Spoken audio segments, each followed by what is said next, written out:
Hey guys, welcome to my channel. Today I'm gonna do a little sew with me vlog and I'm gonna be making my shirt that I'm wearing. I dyed this fabric. If you want to watch the video of me dyeing this Shibori fabric, you can see the link in the description down below. If you like this video, be sure to give it a big thumbs up and subscribe for more tutorials about dyeing, sewing, and upcycling. With all of my videos, I link all the supplies down in the description below. So I'm going to be using the Dressy shirt dress pattern, 1 to 2 yards of fabric, printer paper and tape, pins and clips, a sewing machine, a double needle for the sewing machine, iron and ironing board, fabric scissors, dyed to match thread, a serger, and now let's get into the process. I'm using my Dressy pattern. I just need something like a t-shirt that can go over my bump as it's getting bigger. Right now I can still kind of wear my regular shirts, but it's starting to it's starting to not work so well. Anyway, without further ado, let's get started. So when I'm cutting out like hand-dyed things, it's always hard to use the most efficient amount of fabric. I just kind of want to focus on getting my most favorite parts of the dye job on the fabric. So I didn't really do the best job cutting out. I have some kind of smaller scraps, but I'll get to keep those scraps and maybe I can make some scrunchies or headbands or something. I think that might be actually a really good present for people. So I got it all cut out and I can start sewing now. So full disclosure, it's been a few weeks since I've worked on my Shibori maternity shirt and I really want to get it done before I get too far along and too tired. So that's my plan for today. So now let's finally get sewing. I'm going to start by marking my notches before I take the paper off of my fabric. And this is just to make sure I can put it together right. So I'm going to mark where I'm going to have my gathering on the side seam of the front. So the back doesn't have any gathering, but the front does. Then I'm going to baste along that area before I gather it. Here I've sewn it and now I'm going to gather those on the side seams, both on the left and the right. And that's going to give me some extra room for my bump. And this ruching is a very nice detail on the pattern. I think it makes it very flattering. So here it is on the other side. I'm just being very careful to make sure to not break the threads. All right, so there's the front and it's ready. So next I'm going to move on to the back piece and mark the notches on the armhole just to make sure that it's all marked. And I'm going to clip together the shoulder seams. I like using these clips for knits. I think they're really easy. And when I'm using my serger, they're a lot safer. I've hit my serger with pins before and it's not a good thing. So I really am liking these clips. Now I'm going to mark the notches on the neckband.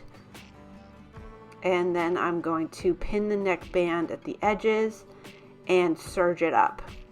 Here's my serger. I have the Brother and I really like this serger. It's easy to thread. The tension is always good and it's a real good basic serger. If you're looking for a good serger, I'd recommend it. So I'm just going to give my neckband a little steam. And if you enjoy watching sewing tutorials, be sure to check out all the other tutorials on my channel. I'll link the playlist down in the description below for you. I have a lot of tutorials on sewing, dyeing, and upcycling. So go ahead and check those out. So now I'm going to put my neckband onto my neckline and I'm going to be using these clips again. I like to kind of mark where the center is, and then of course I have my notches for the shoulder seams, and I like to clip those to the perspective areas on the neckband and then go in between and work more clips in because the neckband is smaller than the hole at the neck and I don't want it to be too tight in one area and too loose in one area. So after I sewed it on, you can see how it doesn't look like it's too small, and I'm just going to give it a little steam. And now we're going to move on to the arms.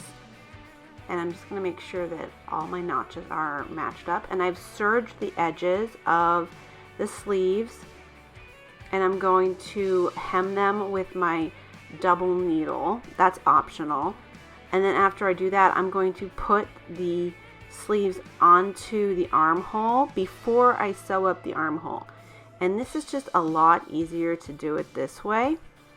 So again, I'm using my clips, and I'm just going to ease the excess from that curve into the armhole curve. The first time I made this pattern, I forgot to do it that way. So this is much better. Here it is, it's been attached now, and it's time to sew up the side seams. So I'm going to clip up my side seams with my clips, and of course it's right sides together. And I'm just going to make sure that the armhole and the hem are matching up. And then if I need to gather more in the gathered part, I can, and ease it in that way. If you haven't already, be sure to hit the thumbs up button. It's free for you, and it really makes a big difference for my channel. So I'm going to go ahead and press the hem. I'm doing about a 1/2 inch hem, and I've serged it, and I'm going to sew it with my double needle. If you don't have a double needle, don't worry about it, and you can also just use a zigzag stitch.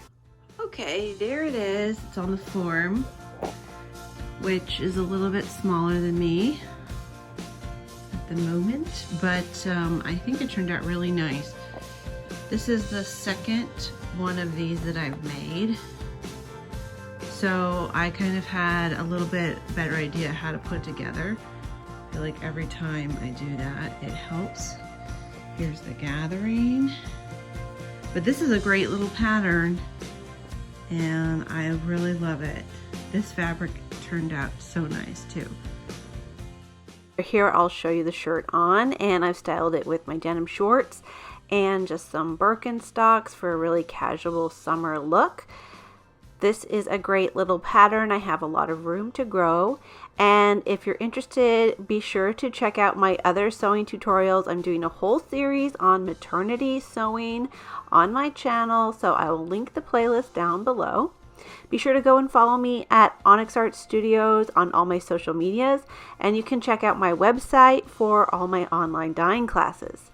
If you enjoyed this video, here are some other videos that I think you'd like to watch next. Alright, be sure to subscribe, and I'll see you guys next time. Thank you. Bye.